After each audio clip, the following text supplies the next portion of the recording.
All right, welcome to another episode of CAS Minute, where today we are in part 2 of the Challenger Sale. So we talked about what the Challenger Sale is in the last episode, and today we're going to talk about how to apply that to your CAS practice. There are really 3 elements that I really want to focus on here as it relates to the sales process and implementing the Challenger Sale methodology. Those 3 things are data, expertise, and narrative.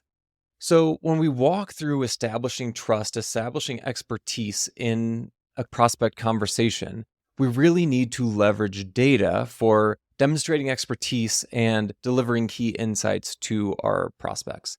So we have to use tools, use technology at our advantage in order to harness the information, the data that we need in order to deliver back to a client to offer very tailored and specific feedback. When we're able to do that, when we're able to provide information that relates directly to the client, whether it's from looking at their QuickBooks file or bringing in industry-specific knowledge, we're starting to develop the environment to help them have confidence in our ability to serve them really, really well. This really goes to the first 3 core tenets of the Challenger Sale. So you're teaching for differentiation, you're tailoring it to the client, and then you start to take control of the sale. By leveraging data, we're able to more quickly differentiate ourselves by developing this expertise for our clients. And we're able to tailor it to their specific problem set in order to help them understand how and why we are the ones that are most capable of solving the problem for them. So once we are able to deliver data to a client, we can help establish that initial industry expertise. Once we're able to take that expertise and really weave a story together on how and why this problem case is going to be really impactful to the company moving forward, we then put ourselves in a position to challenge a little bit more intentionally. So now that we have the data, we have the expertise to then layer on to the initial objections of, hey, we know this industry really well, we've got data to support it, and here are the ways in which we recommend to you in order to solve this problem. Now, this is where some resistance may come in. However, when you double down and you lean into some of the tension that's created, when you lean into the healthy objections that are provided to you, you now have a second opportunity to take this expertise and level yourself up by confidently demonstrating how you would walk through the problem case in order to present a solution that may avoid a massive pitfall. Now, the last element that I want to talk about, so we've got data, expertise, now narrative.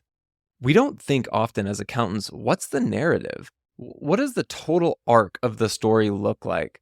Where's the climax at? How does this story end? And so to the extent that we're capable of demonstrating what the narrative arc looks like to a prospect, we're able now to create something that the client can resonate with. They can picture it in their minds. We've got this problem. We've been challenged on that problem on what we thought our solution looked like by an expert that we now have trust in because they've demonstrated the expertise in our field. And now they're starting to paint a picture on how does this all come together? And so it's our job in the sales process to craft the narrative, to tell the story. And that could be done via sharing successful stories and testimonials that illustrate how you've helped clients. Or it could be more specifically tailoring it to the client to say, hey, here are the possible outcomes that could exist if we work together to solve this problem. Here are the possible outcomes that could exist if you don't solve this problem this way. And here are 3 other alternatives that could potentially solve the problem, but here's what it might look like if you go that direction. Ultimately, we want to paint a picture, kind of a choose your own storybook, to allow the prospect to easily identify what the best path forward is, ideally in working with us moving forward. So you ultimately want to provide optionality, yet also point back to the data, to the expertise, and then to the narrative that you're crafting to help guide them into your realm of solutioning for their problems. There's a lot more to the Challenger Sale. I really like it as a sales methodology, but if you want to learn more, you can check out the Challenger Sale book. It's available anywhere you can buy books. And I hope that's helpful in talking through how to create sales methodologies for your CAS practice. And we'll talk about more sales next time.